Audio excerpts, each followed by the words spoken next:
আবহাওয়া খারাপ থাকার কারণে প্রধানমন্ত্রী সশরীরে আজকে নদিয়ার তাহিরপুরে পৌঁছতে পারলেন না, কিন্তু অডিও বার্তা দিয়েছেন প্রধানমন্ত্রী, যেখানে পশ্চিমবঙ্গের উন্নয়নের কথা তিনি কিন্তু আবারও বলছেন।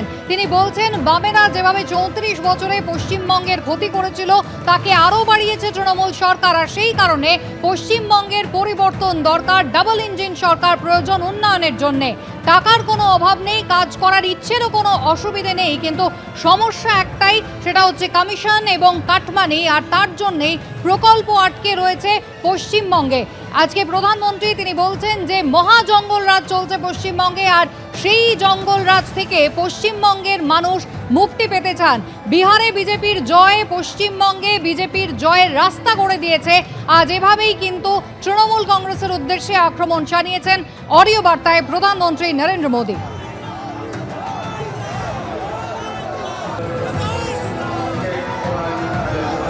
হতাশ হয়েছেন দর্শকরা। আজকে সাধারণ মানুষ যারা জড়ো হয়েছিলেন, বিজেপির নেতাকর্মীরা তো ছিলেনই, এমনকি মতুয়া সম্প্রদায়ের প্রচুর মানুষ তারা আজকে জড়ো হয়েছিলেন। প্রধানমন্ত্রীকে সামনে থেকে দেখবেন, আজকে প্রকল্পের উদ্বোধন শিলান্যাস ছিল, এবং একই সঙ্গে মতুয়াদের উদ্দেশ্যেই বা প্রধানমন্ত্রী কি আশ্বাসবাণী দেন তারই অপেক্ষায় ছিলেন প্রচুর মানুষ। যদিও শেষে কিন্তু হতাশ হতে হয় তাদের, অডিও বার্তা শুনেই সন্তুষ্ট থাকতে হয়। হতাশ হয়েছেন তারা, কি বলছেন সেখানকার মানুষজন দেখুন। নরেন্দ্র মোদীর হেলিকপ্টার নামতে পারল না, ফিরে যেতে হলো কলকাতায়। অডিও বার্তার মাধ্যমে তিনি কিছু বক্তব্য রাখলেন বিজেপির কর্মী সমর্থকদের উদ্দেশ্যে। তবে তাতে কি মন ভরল? তা কি ভরে? একদমই ভরে নাই। হতাশই হয়, কারণ এই পরিস্থিতি। হ্যাঁ,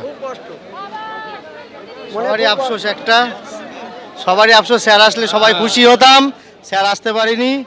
যাই হোক, নেক্সট অবশ্যই তাকে পাবো আমরা। সকালবেলা সবার আফসোস, দাদাকে দেখতে পারলাম না, আমরা দাদাকে দেখতে পারলাম না, এটা সবার আফসোস। স্যারকে দেখবো বলে আসলাম, বাদবিহার থেকে হেঁটে আসলাম তাহিরপুরে, স্যারকে দেখতে পারলাম না, মন খুব খারাপ, ফিরে বাড়ি যাচ্ছি। খুব আশা করি আসবে। খারাপ লাগছে, মোদিদি চলে যাচ্ছে। আমার মন খারাপ। কুয়াশার জন্য আসলো না নাকি? না, দেখা হয়নি আমাদের সঙ্গে, দেখতে পারলাম না মোদী সরকারকে। এই ওয়েদারের জন্য মোদিজি আসতে পারেননি, এর জন্য আমরা অন্তর থেকে খুবই দুঃখিত। জয় শ্রীরাম। মোদিজি ভার্চুয়ালের মাধ্যমে আমাদের যে শুভেচ্ছা বার্তা পাঠিয়েছে, তার যে নির্দেশ, সেই নির্দেশ অনুযায়ী আমরা পথ চলবো আগামী দিনে। না, মোদিজি এত কষ্ট করে এসে থাকলাম, তা তো তাকে দেখতে পারলাম না, এটাই আফসোস। কষ্ট নিয়ে চলে আছে, আর কি বলবো। জয় শ্রীরাম। আমরা আশাবাদী উনি আবার আসবেন। এতজন মানুষ আমরা এসছি, সবাইকে উনি হতাশ করবেন না। এই পশ্চিমবঙ্গের মাটিতে উনি আবার আসবেন। প্রতিটা মানুষের পশ্চিমবঙ্গের মন জয় করে নিয়েছে, এবং আজকে জনসভাতে বুঝিয়ে দিচ্ছে যে আগামী দিন 26 নির্বাচনে তৃণমূল কংগ্রেসের বিসর্জন। আশায় বুক বাঁধছেন নদিয়ার মানুষ, এবং একই সঙ্গে অডিও বার্তাতে আশ্বস্ত করেছেন প্রধানমন্ত্রী নিজেও। যদিও এই অডিও বার্তাকে কিন্তু কটাক্ষ করেছেন তৃণমূল মুখপাত্র কুণাল ঘোষ। তিনি বলছেন প্রধানমন্ত্রীর মন্তব্য দায়িত্বজ্ঞানহীন, দিশাহীন। মতুয়া সহ যাদের নাম এসআইআরে বাদ পড়েছে তাদের সম্বন্ধে কিছু বলতে পারতেন প্রধানমন্ত্রী, ভরসা দিতে পারতেন। যা বার্তা তিনি দিয়েছেন তা অত্যন্ত হতাশাজনক। পাল্টা কি বলছেন বিরোধী দলনেতা শুভেন্দু অধিকারী, পরপর দেখাবো। প্রধানমন্ত্রী নরেন্দ্র মোদীর আজকের এই ভাষণ সম্পূর্ণ দিশাহীন, রাজনৈতিক উদ্দেশ্য প্রণোদিত, বাংলার স্বার্থ বিরোধী, এবং বিজেপির এসআইআর জনিত হঠকারিতায় যে মানুষগুলি, মতুয়া সম্প্রদায় সহ যে মানুষগুলি অনিশ্চয়তার মধ্যে পড়েছেন, তাদের পক্ষে হতাশাজনক। যে সময়টুকু তিনি পেয়েছিলেন অডিও বার্তা দেওয়ার, তার মধ্যে তার সুযোগ ছিল মতুয়া সম্প্রদায়কে বা যে মানুষ এই এসআইআর নামক বিজেপি প্রভাবিত নির্বাচন কমিশনের হঠকারিতায় যারা অনিশ্চয়তার মধ্যে পড়ছেন, তাদের জন্য তিনি মনে করলে বার্তা দিতে পারতেন, কিন্তু তার কাছে কোনো বার্তা নেই।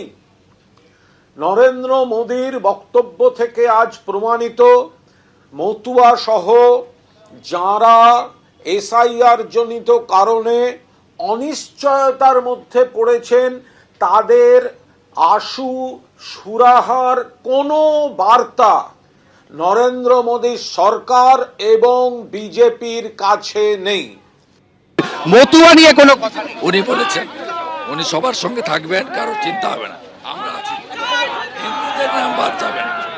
এই গেট দিয়ে কোনো রকমে এই যে ভিভিআইপি গেট সেটাকে আটকে রাখা হয়েছে, গেট ভেঙে ফেলেছে বিজেপির বহু কর্মী সমর্থক, তারা কিন্তু ভেতরে ঢুকতে পারছেন না।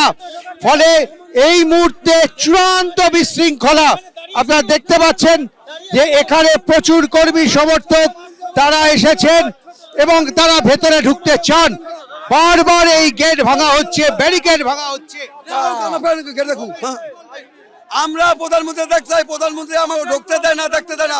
এই জায়গায় পুলিশ গেটে গেটে আটকে রাখছে, আরো উৎপাত করে মারি দেয়। আমরা শুনতে চাই না। দেখো এখানে কিন্তু এই মুহূর্তে আমরা যেখানে দাঁড়িয়ে রয়েছি, পুলিশ রয়েছে, আইপিএস অফিসাররা রয়েছেন, কিন্তু কার্যত এই রাস্তা, এই যে ব্যারিকেড, এই ব্যারিকেড বারবার ভেঙে পড়ার মতন পুলিশ কোনো রকমে সামলাচ্ছে এবং এই যে মূল গেটটা রয়েছে সেটাও দেখুন নড়চড় করছে। এই গেট যদি ভেঙে পড়ে তাহলে কিন্তু যে কোনো সময় বড় কোনো দুর্ঘটনা ঘটতে পারে। এখানে আমরা দেখতে পাচ্ছি যখন চূড়ান্ত বিশৃঙ্খলা, বিজেপির রাজ্য নেতৃত্বের একজনেরও এখনো পর্যন্ত কিন্তু দেখা যায়নি এই গেটে। শান্তনু ঠাকুর একবার এসেছিলেন, কিন্তু তারপর তিনি চলে যান। এই ভিড় সামাল দেওয়ার জন্য এই মুহূর্তে কিন্তু রাজ্য নেতৃত্বের শীর্ষ নেতৃত্ব তারা গেটে এসে এই কর্মীদেরকে বোঝালে হয়তো বা কিছুটা শান্ত করা যেত। কেন এই মাঠে করা হচ্ছে? এবং দেখুন এখনো পর্যন্ত যা অবস্থা, এখানে তিল ধরনের জায়গা নেই। পুলিশের পক্ষে এই ভিড় সামাল দেওয়া কার্যত অসম্ভব। পুলিশ চেষ্টা করছে, আইপিএস অফিসাররা দাঁড়িয়ে থেকে বোঝানোর চেষ্টা করছেন, কিন্তু বিজেপির কর্মী সমর্থক 1 ঘন্টা ধরে এখানে কিন্তু এই লড়াই চলছে। এই ব্যারিকেড ভাঙা হয়েছে, ব্যারিকেড বারবার ভেঙেছে, বারবার পুলিশ তৈরি করার চেষ্টা করছে। ফলে সব মিলে পরিস্থিতি কিন্তু অত্যন্ত খারাপ।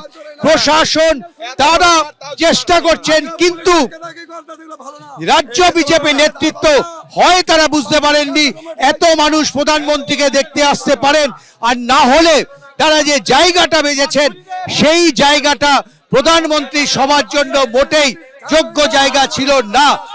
এবিপি আনন্দ, এগিয়ে থাকে, এগিয়ে রাখে।